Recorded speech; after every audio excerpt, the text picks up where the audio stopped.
Alors YouTube, on est trauma? Loser va. Moi aussi. On va parler de traumatisme et de neuroatypie. On va regarder la dernière vidéo de Za qui va parler justement du traumatisme, de neuroatypie, d'autisme. Cette vidéo s'intitule Le trauma est une neuroatypie. À titre personnel, j'ai un PTSD, voilà. J'ai un trauma, peut-être plusieurs, mais il y en a un que j'ai particulièrement su identifier, à savoir le décès d'un membre très proche de ma famille qui est mort d'une manière un peu choquante, un peu violente sous mes yeux, qui est quelque chose dont je me suis jamais remis. Et du coup, c'est un sujet qui peut me toucher. Donc on va bien voir ce que Za a à nous dire de ce sujet, bien sûr. N'hésite pas à lâcher la cloche, le pouce bleu, le commentaire. Voilà. Qu'est-ce que tu peux me dire en commentaire? Eh bien, dis-moi, c'est quoi ton MMORPG préféré? Ça n'a rien à voir avec la vidéo, certes, mais j'allais pas te demander ton trauma préféré, ce serait bien étrange, YouTube. Donc voilà, abonne-toi, tout ça, booste la vidéo, tu connais, et viens me voir en stream. Ok, eh bien écoutez, Za, c'est parti. Ceci est une feuille de papier au format A4. C'est une feuille, tout ce qu'il y a de plus normal, elle est plate, relativement lisse, sa finesse et son manque d'aspérité lui donnent un caractère souple et fragile. C'est une feuille typique, c'est-à-dire qui remplit bien tous les critères de ce qu'on pourrait attendre d'une feuille. Pour autant, J'ai bien l'impression qu'il y a ici comme une métaphore. sa souplesse caractéristique me permet d'opérer des modifications concrètes de son aspect. Pour la démonstration, on va dire que l'état actuel de cette feuille, c'est la configuration A. Le propre de la configuration A, c'est que je peux opérer sur elle des transformations. Je peux par exemple la faire pivoter, la retourner dans un sens ou dans l'autre, et elle reste parfaitement identique. Ah, Za, je t'aime beaucoup, mais t'es tout de suite allé sur, genre, une illustration, genre, géométrique, mathématique, et tu m'as perdu. Je suis désolé. Je remets avant pour essayer de comprendre. Le propre de la configuration A, c'est que je peux opérer sur elle des transformations. Je peux par Ok, quand la feuille elle est en forme A, tu peux genre bouger la feuille. exemple la faire pivoter, la retourner dans un sens ou dans l'autre, et elle reste parfaitement identique. Ok, quand elle est en forme A, tu peux la bouger sans que ça genre fasse du mal à la feuille. Par contre, regardez ce qui se passe si je décide de la plier en deux. Là, ça n'a plus rien à voir. La feuille entre irrémédiablement dans sa configuration B. Ah, la configuration B, c'est les modifications de la feuille qui lui laissent une marque. Peu importe combien j'essaie de la déplier, de l'aplatir, de la presser contre le bureau, il est absolument impossible de la faire revenir dans un état identique J'ai comme l'impression qu'il y a une métaphore. à celui qu'on avait nommé configuration A. L'opération, cette fois-ci, peut être effectuée dans un sens, mais pas dans l'autre. Donc la configuration B est une négation de la configuration A, puisque Oui, si tu fais le B, tu pourras plus jamais refaire le A. vous avez vu la transformation que j'ai opérée dessus, vous pouvez savoir que la configuration A est bien là, quelque part, dans le passé de la configuration B. Mais on ne la retrouvera plus jamais, ni dans son présent, ni dans son futur. Cette feuille Ok. a donc été modifiée de sorte à ce qu'on ne puisse plus la faire revenir à son état original. Ce qui n'est pas du tout le cas de cette autre feuille de papier qui, elle, a toujours été pliée. Je l'ai Attends, tu m'as perdu ça. Pourquoi? Parce que, bon, la métaphore, on est bien d'accord, c'est la neuroatypie. En mode genre, ah, là, ok, il y a des gens, ils sont direct en configuration B, ils sont direct genre avec une neuroatypie, et il y a des gens, la neuroatypie, elle est acquise, le trauma. Ok, j'ai compris, ça, je suis dans ta tête, je comprends ce qui se passe. demandé exprès à un artisan papetier qui l'a fait sécher dès le début de sa fabrication dans cette position pliée, de sorte qu'elle soit dans cet état sans jamais avoir Ok, là, ça, tu m'as perdu, parce que je veux bien que la métaphore des feuilles, elle fonctionne sur les neuroatypies, mais dans la métaphore, c'est qui l'artisan papetier? Est-ce qu'il y a des artisans neuroatypiques qui sont chargés de créer des enfants neuroatypiques? Ça paraît étrange, et une pente un peu glissante, cette métaphore. Les darons, mais les darons, ils ne font pas... Leur métier n'est pas de faire un enfant neuroatypique, tu vois ce que je veux dire? Ils ne sont pas... Les darons ne sont pas conçus... Ah, les darons parce que c'est des hommes. Je vois où tu veux en venir. été modifié. Ah, vous me croyez pas? Bah écoutez, je sais pas trop quoi faire pour vous là. Si je vous dis que j'ai vraiment fait ça et que je vous promets que cette feuille a été fabriquée déjà pliée, qu'est-ce que vous voulez y faire? Vous voulez me prouver que c'est pas le cas? Et bah malheureusement pour vous, juste avec ces deux feuilles là, ça va être compliqué. Leur structure est tellement similaire que même une observation ultra poussée au microscope ne vous permettrait pas de dire avec certitude si l'une ou l'autre a été manuellement pliée après sa fabrication. À la limite, Ok, donc tu peux pas trouver l'origine d'une neuroatypie si, genre, tu ne connais pas l'histoire de la personne. Genre, une neuroatypique, elle a de base, une neuroatypique était acquise. Dans tous les cas, elles n'ont pas de différence matérielle, si ce n'est leur cause, mais si tu connais pas la cause, t'as pas moyen de différencier. Je crois que c'est ça la métaphore. Le seul truc qui marcherait, c'est si je vous donnais 200 feuilles pliées à la main et 200 feuilles qui ont été formées pliées, et que vous les compariez statistiquement. Là, peut-être, vous trouveriez des tendances. Les feuilles pliées à la main auraient en moyenne des fibres légèrement plus écartées au niveau du pli, ou une micro... Attends, il y a un petit texte là-haut. Explication, l'expérience ne consisterait pas à déterminer quel groupe a été plié et lequel ne l'a pas été, mais à prouver qu'il existe des critères objectifs qui permettraient de distinguer deux ensembles de feuilles sélectionnées à l'avance. Ok. fissuration un peu différente, et donc vous pourriez dire statistiquement, dans ce groupe-là, les plis ont probablement été faits après coup. Mais il faudrait déjà par avance avoir constitué les deux groupes en sachant lequel a été plié à l'avance et lequel a été plié après la fabrication. Quoi qu'on fasse, aucune étude ne pourrait jamais rien vous dire sur une feuille en particulier par rapport à une autre. Parce que le problème, c'est que quoi qu'il se passe, chaque feuille a sa propre histoire. Elle a son... Dis-moi, Ça, est-ce que tu voudrais me dire que les études qui cherchent à deviner quelle est la source de l'autisme sont généralement plutôt des grosses études de merde? Mais non! Quoi? Comment ça? Ah bon? Je tombe des nues. Je suis, mais à la renverse. Je suis cul par-dessus tête. propre grain, sa propre humidité au moment du pli, sa propre manière de vieillir, et deux feuilles peuvent avoir exactement la même structure finale en étant arrivées par des chemins complètement différents. L'une pliée avant le séchage et l'autre pliée plus tard. L'une pliée tôt ce matin, l'autre pliée tard le soir, l'une pliée par accident, l'autre pliée exprès, ou même l'une pliée une fois très fort et l'autre pliée progressivement 10 fois très doucement, voilà. Et surtout... Comment ça peut être de la merde alors que c'est scientifique? Ah putain! C'est vrai que c'est scientifique. C'est vrai que si c'est scientifique, ouais, j'ai pas pensé, ouais. Non, bah autant pour moi, c'est scientifique, hein. C'est sûrement un mec avec écrit docteur devant son nom qui a fait l'étude. Donc s'il a fait un doctorat, il a raison, je pense. J'avais pas pensé. Ouais, non, mais t'as raison, le fou du train, c'est vrai. Putain, c'est scientifique, merde, ouais. Team plié tard le soir. Tout parce que, à la fin des fins, le seul raisonnement qui tienne, et c'est probablement déjà celui que vous êtes en train de vous faire en écoutant ma démonstration, c'est qu'on n'en a rien à foutre de comment les feuilles se sont retrouvées dans cette configuration. La seule chose qui compte, c'est que on a bien deux feuilles pliées et qui, a priori, se ressemblent quand même énormément sur tous les points. Du coup, le truc que je me demande, moi, c'est pourquoi, dans cette situation, ça paraît totalement inutile de distinguer deux feuilles d'après l'historique d'acquisition de leurs propriétés, mais que, quand il s'agit de cerveaux humains, on tient absolument à faire la distinction entre les personnes qui se disent neuroatypiques parce qu'elles sont nées comme ça, et les personnes dont le cerveau a été structurellement modifié par le trauma, mais qu'on refuse de qualifier de neuroatypiques. Et là, Mais non. Tu veux dire que cette vidéo va parler d'antipsy et va être critique de certaines études psychiatriques? Non, je suis désolé, c'est trop extrémiste. C'est beaucoup trop extrémiste pour moi. Non. Non, moi je pense qu'il faut vraiment différencier les types de neuroatypiques. Je pense que c'est très important de les différencier. Surtout. Il faut les classer. Faut les hiérarchiser. C'est très important de hiérarchiser les neuroatypiques. Non, parce que voilà, pourquoi il faut faire des hiérarchies? Mais parce que il faut les classer. En fait, hein? Non, mais oh. Puis quoi encore? je pense qu'il y en a qui voient pas le rapport, soit entre ce que je dis là et la comparaison entre les feuilles, soit entre les neuroatypies et le trauma. Donc, permettez-moi, je reprends mon raisonnement. Déjà, on va être très clair parce que même si je commence par la comparaison entre la feuille pliée de base et la feuille pliée plus tard, dans le cas des neuroatypies, on n'en est même pas encore là en termes de capacité d'objectivation. C'est-à-dire qu'on en est même carrément à ne pas savoir distinguer une feuille pliée d'une feuille pas pliée. Pour les études les plus approfondies sur le cerveau humain, on fait ce qu'on appelle des IRM fonctionnels, et dans la mesure du possible, on les fait avec des machines à ultra haut champ. Voilà. Donc il y en a 3 en France et une petite centaine dans le monde. Et même Écoute-moi bien, je n'ai pas compris un seul de ces mots. IRM fonctionnel, un parti politique à mes yeux. Machine d'analyse à Auchan, je préfère Lidl que Auchan.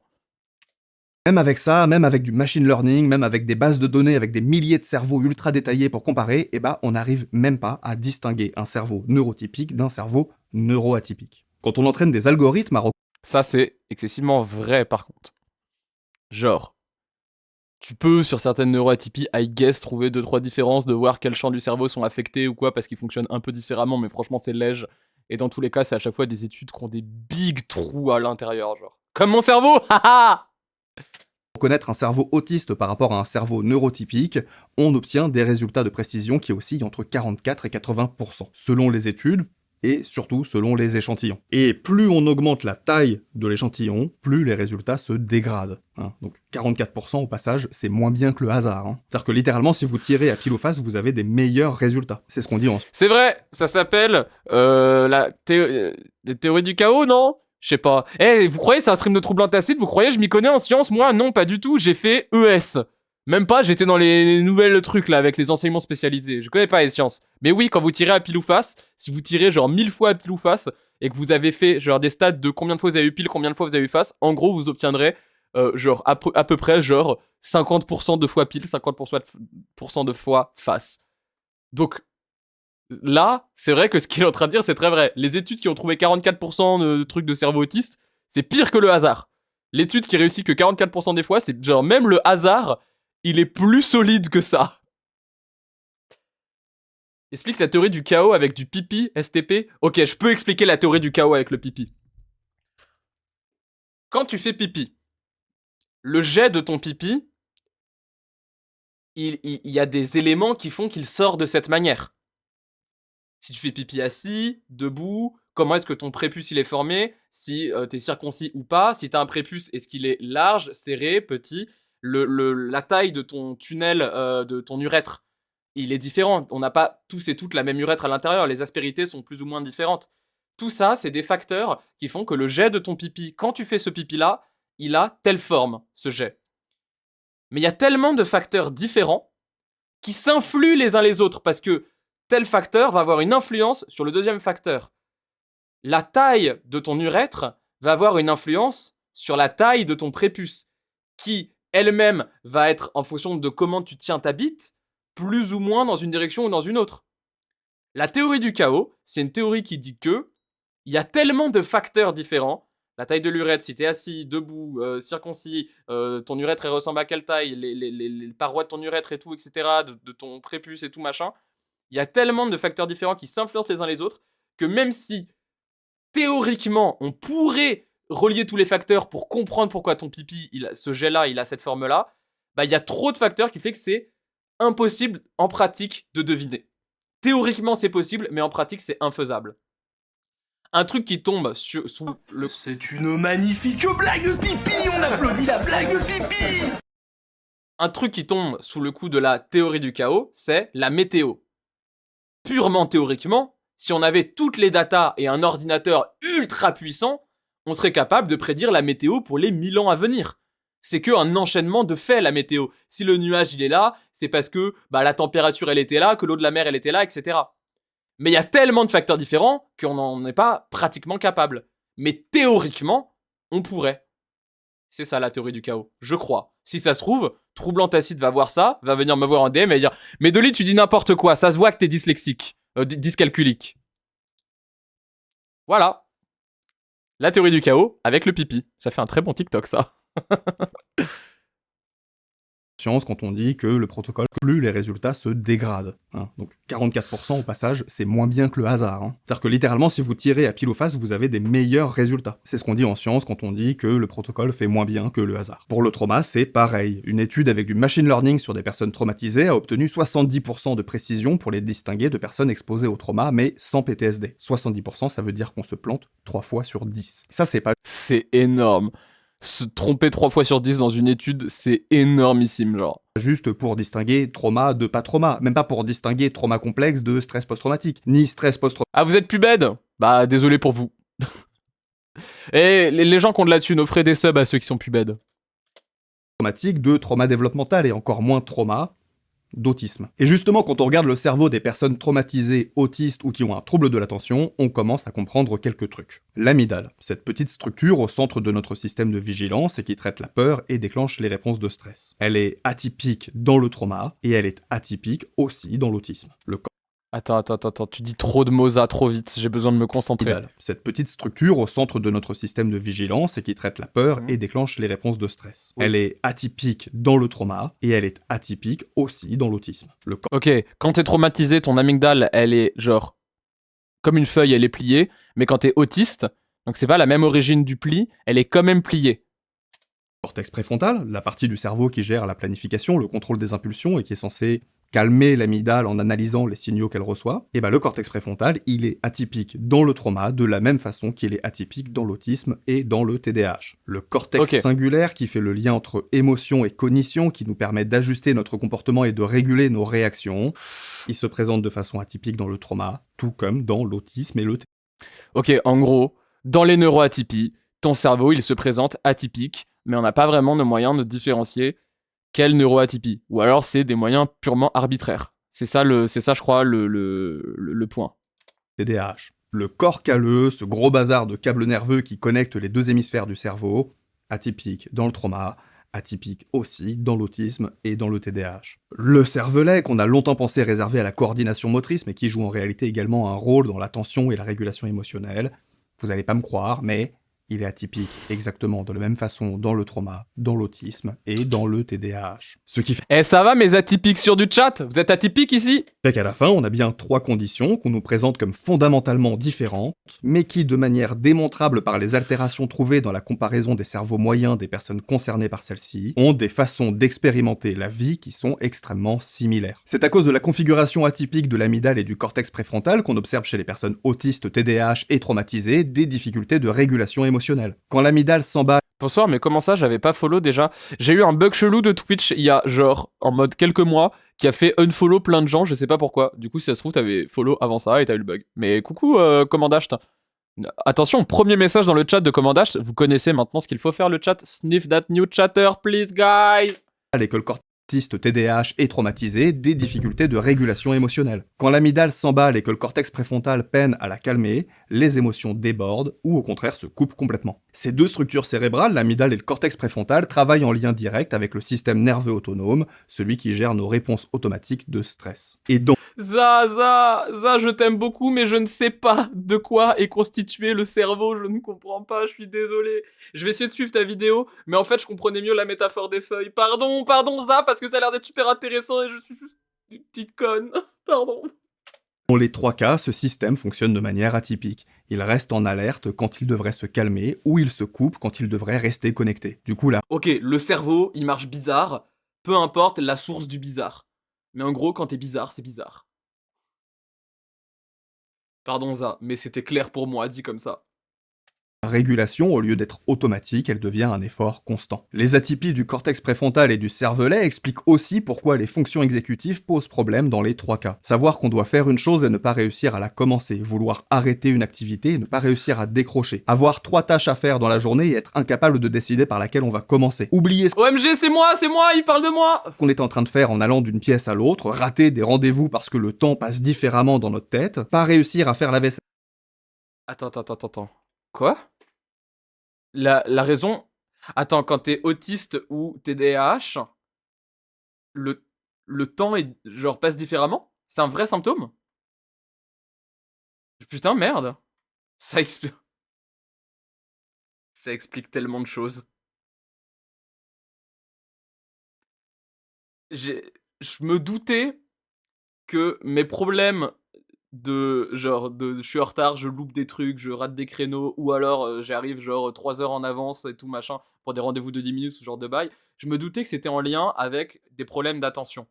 Mais moi, je me disais, si je suis en retard, c'est parce que quand je dois me préparer, je suis sidetrack, tu vois. Je fais plein de quêtes secondaires, genre je me dis, ah oui, mais faut le faire ça avant, faut le faire ça, et j'arrête pas d'être en mode, parce que problème d'attention, je fais différents trucs, tu vois. Mais je savais pas que c'était lié à un bail de... Juste genre, le temps est perçu différemment. Comment tu fais pour apprendre ça que maintenant? J'ai accepté que j'étais autiste il y a moins d'1 an. J'ai toujours su que j'avais des petits pets à mon cerveau, mais j'étais juste en mode, oh... Ah, il y a d'autres gens qui font ça, c'est juste... Je sais pas, je suis un peu fucked up par la vie, mais ça passe, tu vois. Genre... Laissez-moi tranquille. 196 au test de l'autisme, 196. Pendant 3 jours alors qu'on sait rendez-vous parce que le temps passe différemment dans notre tête, pas réussir à faire la vaisselle pendant 3 jours alors qu'on sait que ça prendrait 10 minutes, tout ça, ce sont des expériences similaires. Comment ça? Le fait de pas réussir à faire la vaisselle, c'est lié à de la neuroatypie?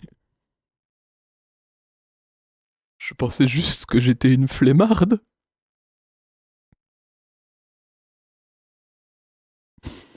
Oupsie.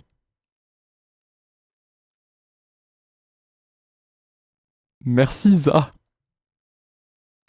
T'es tellement autiste, mais j'accepte d'être autiste, mais je pensais pas que ça c'était un symptôme.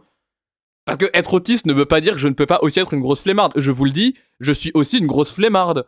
Genre j'aime trop me poser chez moi et regarder des séries pendant des jours, genre en mangeant le minimum de choses possibles, et juste genre m'abrutir, tu vois. Parce que juste c'est agréable. Parce que je suis une flemmarde. J'aime bien aller me balader sans raison en écoutant des musiques que j'aime bien. Je suis juste flemmarde. Mais je pensais pas que les bails de vaisselle... Enfin...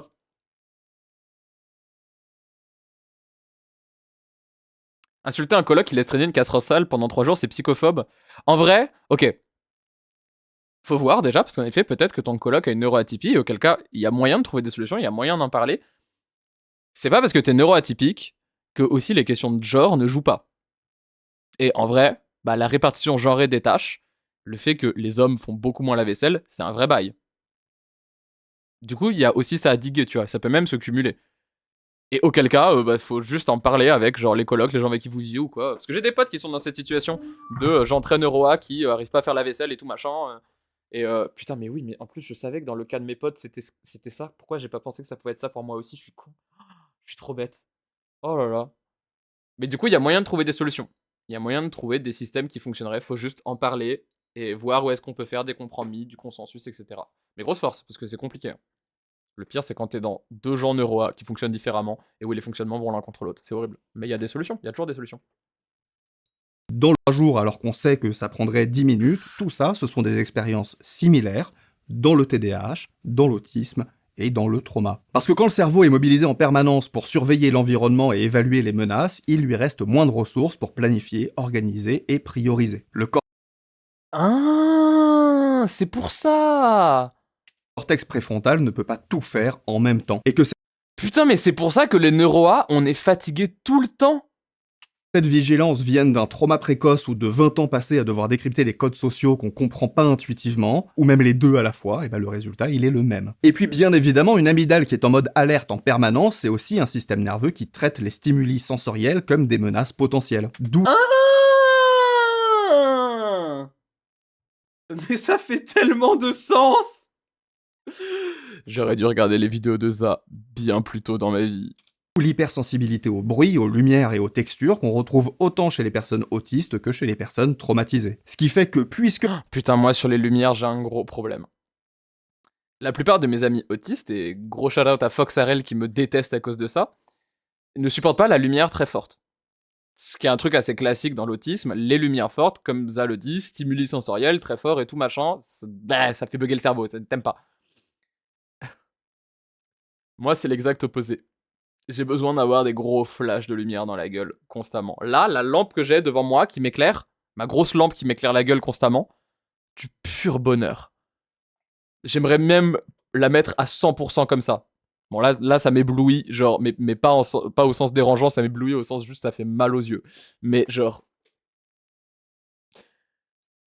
J'adore quand il y a plein de lumière, et quand il y a peu de lumière, c'est genre je me sens pas bien, en mode...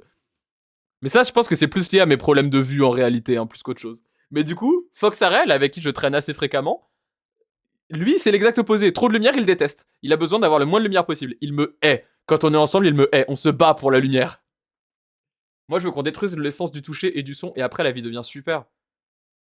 Toucher, j'ai du mal, avec beaucoup de choses. Le son, j'adore. Les sons très forts dans mes oreilles. Mais après, pareil, j'ai les yeux un peu pétés, et je suis malentendante. Donc, c'est peut-être aussi pour ça que j'aime bien les sons très forts, parce que comme ça, j'entends, genre. Je suis hyposensible au son et hyper à la lumière. La plupart de mes potes, c'est l'inverse. Putain, mais grosse force, hein. Mais ça, parce qu'en vrai, c'est un vrai bail de genre, beaucoup de handicaps ne fit pas très bien ensemble. Il faut réussir à trouver des consensus.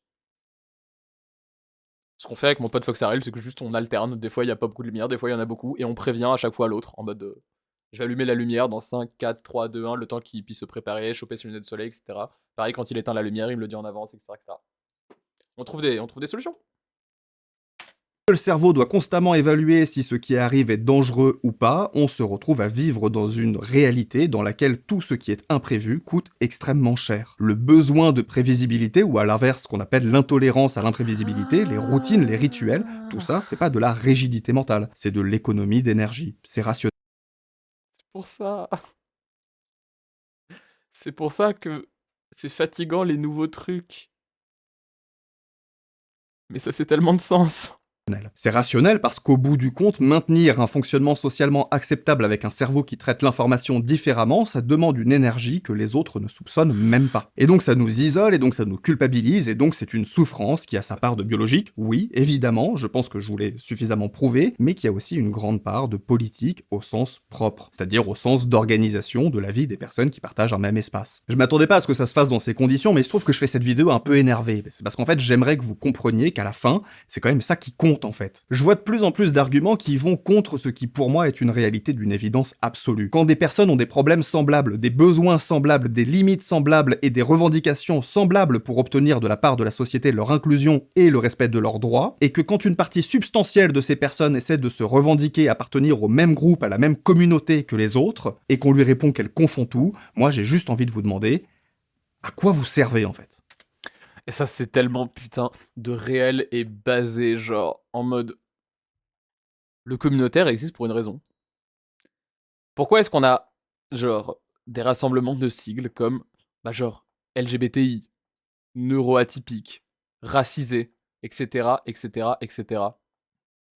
Bah, c'est parce qu'il y a des dynamiques communes à chaque fois. Et s'il y a des dynamiques communes, c'est peut-être qu'il est temps que la société se pose une question. Parce qu'en réalité, entre un gay, une trans et une personne intersexe, il n'y a pas vraiment de lien à proprement parler. C'est des choses très différentes. Vouloir changer de genre, ça n'a rien à voir avec le fait d'être attiré par genre un genre ou par le fait d'être né avec genre des gonades genre différentes, tu vois. En soi, ça n'a rien à voir. Mais ça a à voir dans la source de l'oppression. Le patriarcat, en l'occurrence. Et l'hétéronormativité, etc., etc., genre. Qui sont les mêmes choses. Même chose pour les neuroas. Make sense de fou. S'il y a du communautaire autour d'une question, c'est bien qu'il y a une problématique commune entre toutes les personnes membres de cette communauté. Voilà. Tout simplement. C'est bien le communautaire. Participez à des trucs communautaires. Soyez communautariste, très premier degré. Pas vous en tant qu'individu, évidemment. Je veux dire, les communautés neuroatypiques. À quoi vous servez? C'est quoi le but d'avoir ce terme? Quoi? Comment ça, les communautés neuroatypiques, à quoi vous servez quoi? Moi, j'ai juste envie de vous demander à quoi vous servez en fait. Pas vous en tant qu'individu, évidemment. Je veux dire, les communautés neuroatypiques. À quoi vous servez? C'est quoi le... Mais attends, comment ça, Za? Comment ça, c'est les communautés neuroatypiques que tu pointes du doigt? Parce que pour moi, tout ce que tu disais allait dans le sens de les communautés neuroatypiques, c'est bien. Le but d'avoir ce terme, de le revendiquer et d'en faire un porte-étendard de vos luttes, si c'est pour en exclure des personnes qui ont la même expérience du monde que vous? Quel honneur ou quelle dignité supplémentaire vous trouvez qui vous permet de vous revendiquer handicapé parce que vous êtes né comme ça, au point que les personnes à qui on a imposé par le trauma des vécus similaires aux vôtres vous paraissent totalement hors sujet au sein de vos luttes? On en est... Attends, dans les milieux... Ok, parce que dans la ville où je suis, il n'y a pas vraiment de communauté neuro à proprement parler.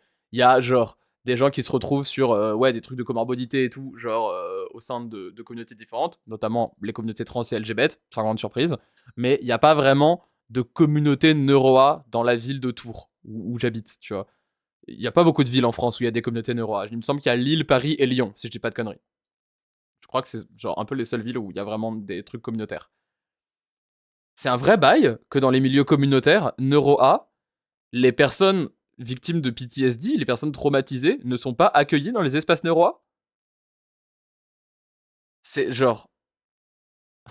À Tours, il n'y a pas de communauté neuro-A, t'as jamais entendu parler du pont Wilson. Non mais les quais de la Loire, ça compte pas, Redflix. Mais t'es de tout Redflix pour dire ça? Pardon, je te doxe en direct, excuse-moi. Mais la faute, genre, waouh, en effet, oui, sous le pont Wilson, il y a beaucoup de neuroa. Sur les quais de la Loire, de manière générale. Putain, ça fait longtemps que j'ai pas été traîné sur les quais. Mais ok, genre. J'ai pas mal traîné avec les punks de Tours quand je voyageais. Ouais, bah voilà, bravo, hein. Je sais bien ce que je me disais, hein. Sous le pont Wilson, le coin des quepons, hein. Oui, parce qu'on est too much, donc oui. Pour rentrer dans un gemme, souvent, faut un diag officiel. Ok. Ok, putain, c'est chaud, genre. Ah ouais, bah tu m'étonnes qu'il fasse cette vidéo-là et qu'il en parle comme ça et tout. Pour moi, c'était un peu... Oh, ouais, je suis désolé, j'ai été trop, genre, pleine d'espoir et positive. Pour moi, genre, quelqu'un qui avait subi un PTSD et qui était, genre, baisé du crâne à cause de ça, était évidemment accueilli dans ces milieux-là. Genre, à titre personnel, j'ai toujours eu une analyse des personnes autour de moi traumatisées comme étant neuroa. Parce que, oui, de facto, ils vivent une réalité matérielle qui est la même. Et d'ailleurs, souvent, le traumatisme déclenche des neuroatypies, genre. Enfin, en mode... Genre, pourquoi est-ce qu'on a créé le terme neuroa? C'est juste pour désigner le fait que on est différent d'une norme arbitraire créée par le capitalisme, les neurotypiques. Ces gens qui sont capables de travailler correctement. Ok, parlons sérieux 2 secondes. C'est quoi la neurotypie? C'est quoi la neuroatypie? Vous allez me dire, la neuroatypie, c'est avoir des troubles, c'est avoir des difficultés sur certaines choses à faire. Et ben voilà, l'autisme, le trouble de l'attention, la bipolarité, la déréalisation, etc., etc., etc. On pourrait en citer des exemples longs comme le DSM-5, parce que c'est à ça que sert le DSM-5 et ça pue la merde d'ailleurs. Oui, d'accord, certes. Mais en fait, non. C'est quoi tout ça, concrètement? Ces symptômes, qu'est-ce que c'est? Et qu'est-ce qui différencie une personne neuroa d'une personne neurotypique? Bah en fait, ces symptômes, c'est rien d'autre que une incapacité à travailler. Quand tu es neuroatypique, que tu es reconnu comme tel par la société notamment, c'est que tu as des difficultés à travailler comme les neurotypiques. Et du coup, les neurotypiques, c'est quoi? C'est des gens aptes à travailler pour le capital, pour le capitalisme. C'est des gens qui peuvent faire des bons petits travailleurs, tout simplement. L'origine de la psychiatrie, c'est un truc de nazi déjà, mais surtout c'est un truc de capitaliste. La psychiatrie a été pensée, conçue, effectuée, et elle est encore à ce jour, pour pouvoir désigner ceux qui peuvent faire de l'argent, les neurotypiques, et ceux qui ne peuvent pas faire de l'argent, les neuroatypiques. C'est bien pour ça que la psychiatrie est aujourd'hui utilisée pour désigner qui peut recevoir des aides sociales ou non, et à quelle hauteur. L'AAH, l'allocation adulte handicapé. Cette allocation qui, si tu l'as à 100%, te permet d'avoir un revenu mensuel parce que tu n'es pas apte à travailler. Bah, tout repose dans ce dernier terme. Tu la reçois parce que tu n'es pas apte à travailler. Et s'il y en a dans le chat qui ont eu leur allocation adulte handicapé, bah déjà, force à vous parce que c'est un parcours du combattant, c'est super dur pour l'avoir. Et c'est pas anodin, il y a bien une raison pour laquelle c'est super dur pour l'avoir, à savoir, on vit dans un monde capitaliste et genre payer des gens à rien faire pour le capitalisme, c'est inadmissible. Mais si vous avez eu votre AH, bah vous savez que l'avoir à 100%, c'est quasiment impossible. C'est super dur. Parce qu'on va trouver le plus de manières possibles de faire en sorte que vous bossiez. Pourquoi est-ce qu'on a putain, comment ça s'appelle Ah, j'ai oublié le nom. Vous savez, les endroits où on envoie les handicapés pour qu'ils travaillent plus facilement, là. Ah, putain, j'ai brainfuck, là, j'ai oublié. ESAT, merci. Merci. Les ESAT. Un ESAT, c'est une boîte qui est chargée, qui peut être publique comme privée d'ailleurs, qui est chargée de fournir aux handicapés des moyens de travailler plus facilement. Et d'ailleurs, les personnes en situation de handicap qui bossent en ESAT ne sont pas appelés des travailleurs. Ils sont appelés des, je crois, bénéficiaires ou un truc comme ça.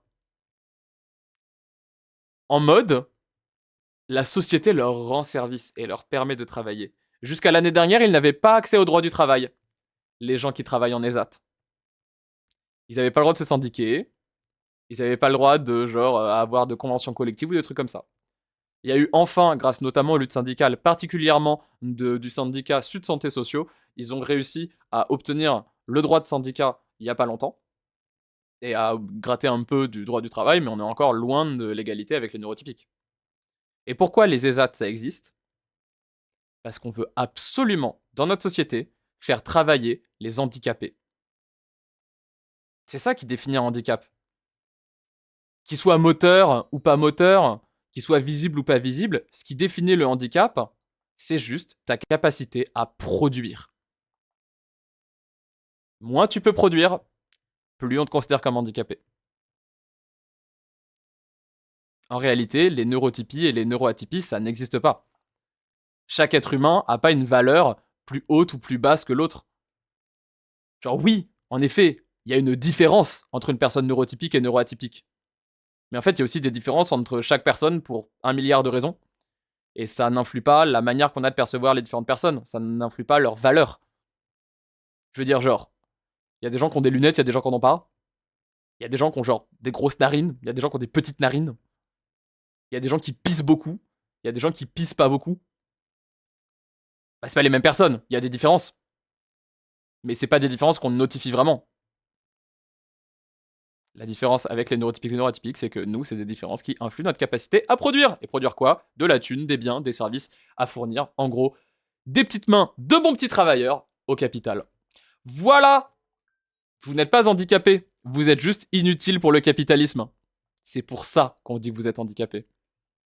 Dans un monde idéal, il n'y en a plus besoin de genre du terme de handicap, du terme de neuro-A, du terme de genre non valide. Tous ces termes-là, ils n'existent pas parce que dans un monde idéal, tu travailles à la hauteur de ta capacité à travailler. Et dans le monde idéal, bah t'es payé de manière générale pour genre tout le temps. Ouais.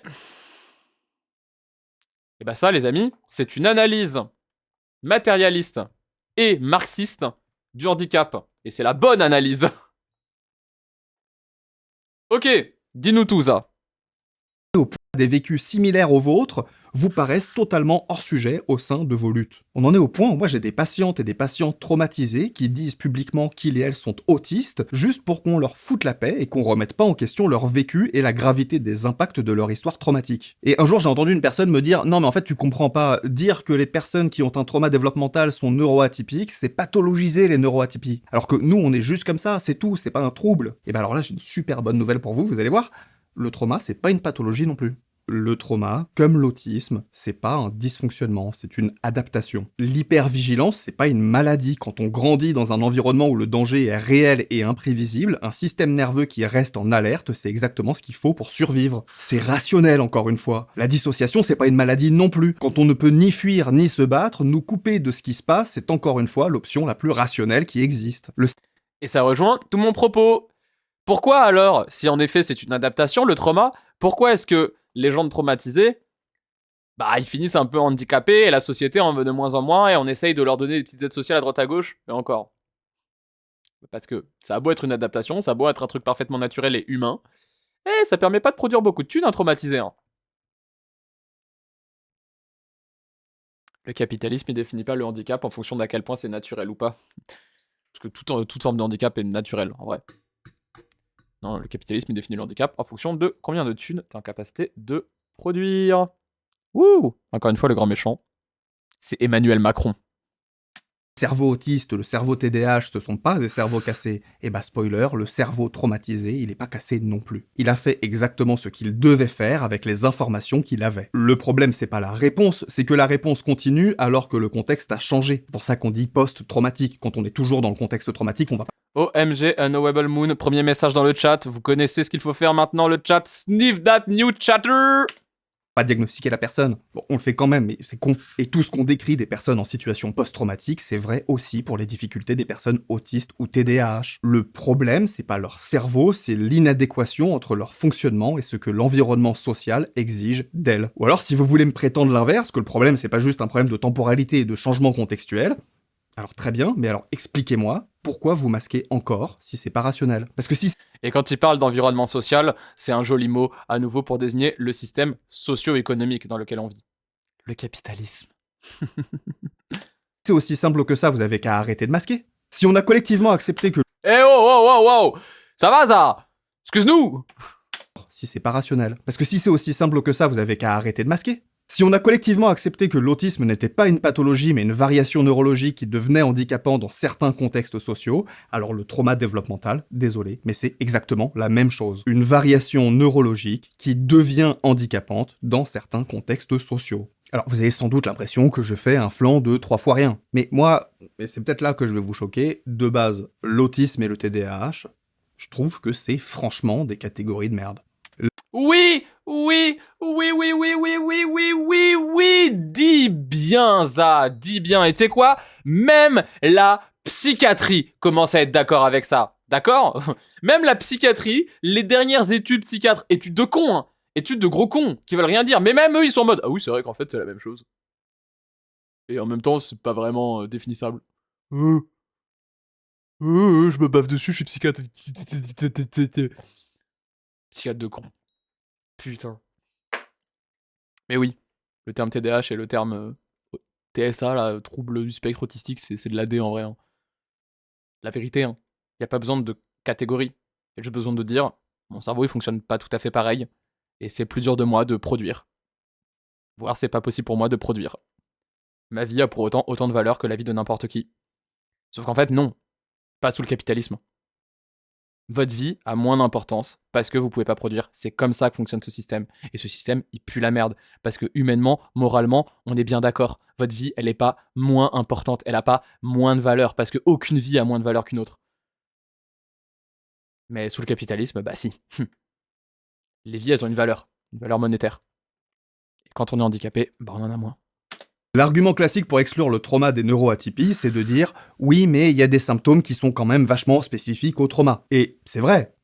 Oui, c'est vrai, il y a des symptômes qui sont spécifiques au trauma, évidemment. Mais en même temps, si on prend les critères qu'on veut et qu'on décide de faire notre petite tambouille avec ça et qu'on décide que ce truc-là, ça rend deux personnes totalement différentes, alors on peut aussi inventer 15 troubles du neurodéveloppement qui sont juste des catégories de l'autisme.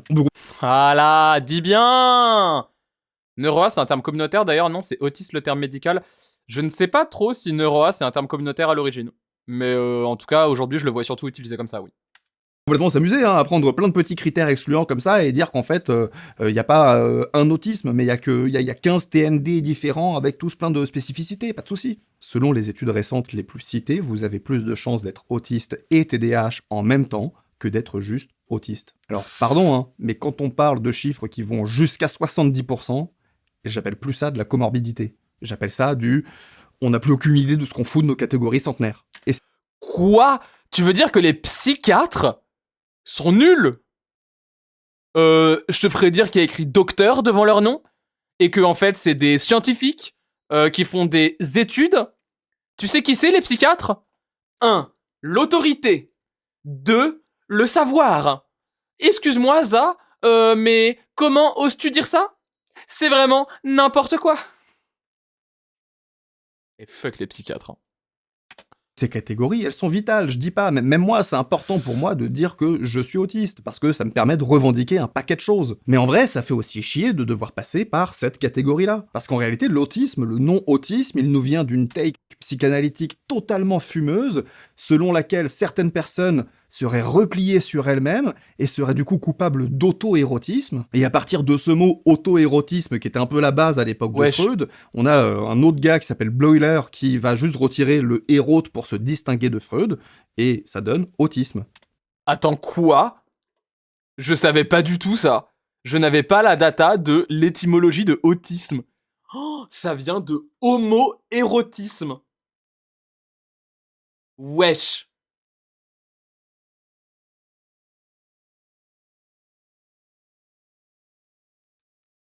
L'occasion de rappeler, once again, que les luttes trans sont indissociables des luttes neuroa. Parce que vous savez c'est quoi la justification centenaire de la transitude? Bah c'est l'autogynéphilie. Ah c'est marrant. C'est la même origine que l'autisme, pour les psychiatres. Bizarre. Quand on est trans, on soutient les neuroa. Quand on est neuroa, on soutient les trans. Et puis de toute façon, généralement, quand on est trans, on est neuroa. Puis quand on est neuroa, on doit être trans, parce que tout le monde doit être trans, transitionné. Putain, mais homoérotisme, mais quel putain d'enfer. Et Pogus Iratus, premier message dans le chat. Steve that you chatter, please, guys. Mais l'idée, c'est la même. Installe-toi, Et Paulus c'est Iratus. aussi important pour moi de dire que j'ai un TDAH, que j'ai besoin de Ritaline, que j'ai des besoins spécifiques liés à ça. Mais en même temps, je me demande aussi dans quel monde on a accepté pendant aussi longtemps de dire qu'on avait un trouble du déficit de l'attention. Quel déficit? Une personne TDAH qui est pas en burn-out, vous la laissez 15 heures sur une tâche, elle pensera même pas à boire ni à manger tellement elle sera attentive. De quel déficit on parle? Quand on a de base des mots qui ne décrivent absolument pas ce qu'on vit ni ce qu'on est, et qu'on se permet en plus de se servir de ces mots pour faire du gatekeeping, c'est-à-dire garder la porte pour choisir qui a le droit de rentrer ou non dans notre club cool de gens qui souffrent, on est quand même sacrément à côté de nos pompes, pardon. Oui, non mais oui, mais je m'en remets toujours pas que dans les communautés NeuroA, il y ait un littéral refus des traumatisés, genre, c'est putain de lunaire, genre oui en effet, enfin non seulement c'est lunaire, mais c'est un comportement oppressif, genre, on participe à la société validiste en refusant des non-valides en notre sein, enfin genre wesh, vous savez c'est qui fait la police du handicap? C'est les médecins, c'est les psychiatres, c'est cette même institution contre laquelle on se bat au quotidien. C'est cette même institution qui fait de notre vie un enfer. Pourquoi est-ce qu'on vient reproduire leur comportement horrible, genre? Quelle horreur! Oui, non, évidemment que les traumatisés, ils sont les bienvenus. Parce que la vérité, déjà, nous aussi, on est des traumatisés. On partage tellement de réalités matérielles. Genre, faut qu'on fasse communauté ensemble, c'est lunaire. Wesh! Alors moi je sais pas s'il faut changer les mots, c'est pas mon taf. Je sais que moi par exemple le mot TSA je l'emploierai jamais. Je trouve que c'est de la merde ce mot-là. Trouble du spectre de l'autisme, ça veut rien dire, c'est juste nul. Alors, Un spectre hante le chat de Medoli. Le spectre de l'autisme.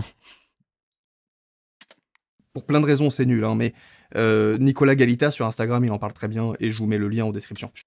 Kino X qui dit New Chatter aussi qui sort en fin du lurk. Je vous laisse me sniffer, vous savez ce qu'il vous reste à faire.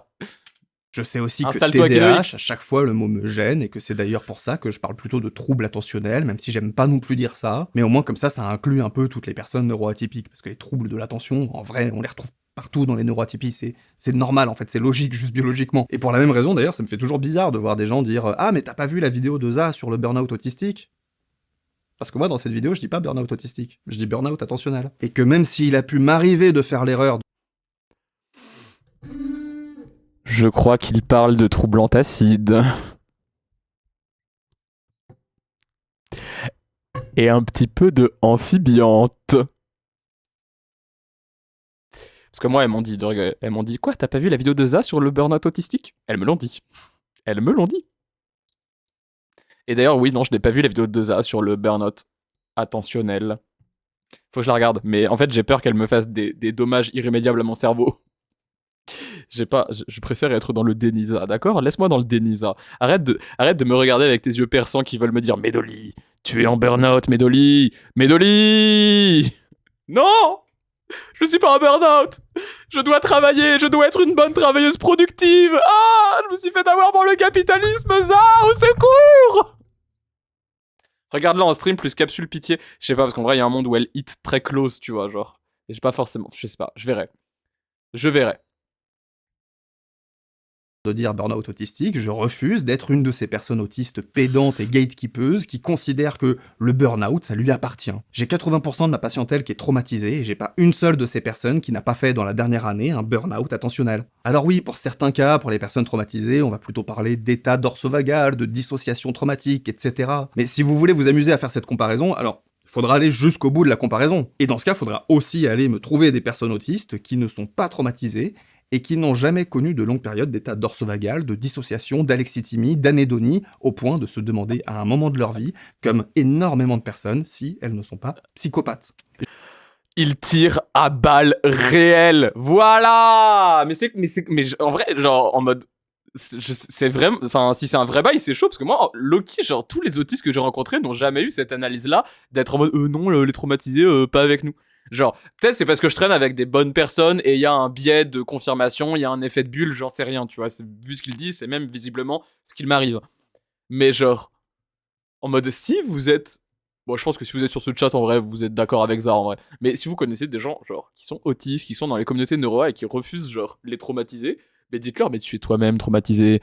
Tu es toi-même traumatisé, putain. Tu partages la même réalité matérielle, tu vis les mêmes choses que eux. Réfléchis 2 secondes, concentre-toi, connecte tes neurones, putain, bande de sgeg. Je dis pas que les catégories servent à rien. Elles servent pas à rien. Concrètement, aujourd'hui, telles qu'elles sont foutues, elles produisent beaucoup de choses positives. Pas que des choses positives, mais quand même beaucoup de choses positives. Et donc je dis pas non plus qu'il faudrait tout mélanger. Les mots autisme, TDAH et trauma, ils permettent à des gens de se reconnaître, de se rassembler, de lutter ensemble et d'accéder plus facilement aux outils dont ils ont besoin. Mais à un moment, faut décider de ce qu'on veut. Soit on veut des catégories. Good girl, Diane, c'est quoi ce clip? Attends, j'irai le regarder. Ah non, j'irai le regarder après. Mais putain, j'arrive pas à le copier. Voilà, je vais le regarder après. Pures, bien délimitées. Yel, dit Medoli, comment ça? De quoi? De quoi? J'ai dit un truc? J'ai dit une bêtise?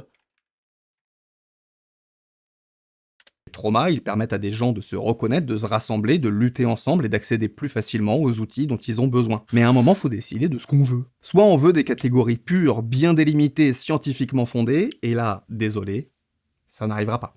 Ah putain, j'ai misgender. My bad, oui, pardon, je voulais dire Yel, excusez-moi. Déjà parce qu'on en est très loin et qu'on galère à différencier les diagnostics qui sont sur des pages aussi éloignées du DSM-5 que la bipolarité et le TDAH, et puis parce que par définition, ça n'arrivera pas. Et je sais qu'il y en a que je vais pas convaincre de sortir de leur fantasme colonial d'une psychologie universelle et atemporelle, mais Oui! Oui! Exactement. Merci Za de nous rappeler que la psychiatrie, c'est avant tout un outil raciste. Les premières victimes de la psychiatrie, c'était pas les blancs. le but d'arriver à une science neutre, objective et absolument objectivable, je crois que le champ a déjà quand même bien fait le tour des raisons de son impossibilité concrète. Donc à mon sens, soit on veut ça, et désolé mais on se trompe, hein, voilà, c'est aussi simple que ça, soit on veut des communautés qui accueillent les gens qui ont besoin d'y être accueillis, pour pouvoir penser le soin en cohérence et dans un esprit juste rationnel de pratiques tirées vers l'accompagnement, le soutien et la bienveillance. Mais dans ce cas-là, il faut arrêter de demander aux gens de prouver. Un peu les femmes aussi quand même. Alors très précisément, les premières victimes de la psychiatrie, c'était les femmes noires. Genre, oui, la psychiatrie est un outil patriarcal énorme. Mais les femmes noires étaient les premières victimes. Bien parce qu'elles étaient noires et femmes. Mais genre, on peut pas dénouer la psychiatrie de ses origines hautement racistes, en réalité. Après, oui, évidemment que la psychiatrie est également un bras armé du patriarcat. Qu'ils ont le bon type de pli pour avoir le droit de se dire plié. Surtout quand, on va pas se mentir, on est absolument incapable de dire soi-même si on a le bon type de pli. Les termes neuroatypie et neurodivergence, ils n'ont pas été inventés pour décrire une réalité biologique. Ils ont été inventés pour créer une solidarité politique et sanitaire. Sont chargés en eux des grands principes qui prennent la forme de besoins spécifiques, de besoins qui sont aussi des droits relationnels, thérapeutiques, médicaux, sociaux, économiques, sensoriels et physiques. Et une solidarité qui trie ses membres sur des critères que même la science n'arrive pas à objectiver, c'est plus une solidarité, c'est un élitisme. Et le grand paradoxe, c'est que la chose qui met le plus en danger l'élitisme, c'est aussi le besoin premier des personnes neuroatypiques, c'est-à-dire l'inclusion et l'humilité face aux besoins des autres. La tortue, let's go. Incroyable. Incroyable. Cinéma. Cinéma. Absolute cinéma. Merci beaucoup Za, qui comme d'habitude dit les putains de termes, genre incroyable. Il allait trop fort. Bravo. Bravo à lui, incroyable Za, merci beaucoup. Bah voilà, hein. Qu'est-ce que vous voulez que je rajoute à ça? Qu'est-ce que je voulais que je rajoute à ça? Bon, il a pas été, il a pas été jusqu'à dire que les mouvements Tipsy doivent être anticapitalistes, mais en Tsum Tsum, il parlait de ça, Yel parlait de ça, pardon, putain de 2 fois. Yel parlait de ça du début jusqu'à la fin. Merci beaucoup, Za. Et acceptez les traumatisés. Acceptez les traumatisés. Acceptez les neuroatypiques, dans toutes leurs formes, parce que la neurotypie a autant de formes que de neuroatypiques. Parce que c'est juste une catégorie arbitraire, décidée par les bourgeois, pour vous mettre au travail. Za, toujours basé. Merci beaucoup. YouTube. C'est ok d'être handicapé. Et c'est ok de pas réussir à fonctionner normalement. Abonne-toi, le like, la cloche, booste la vidéo, viens me voir sur Twitch. Tu connais. Ciao YouTube.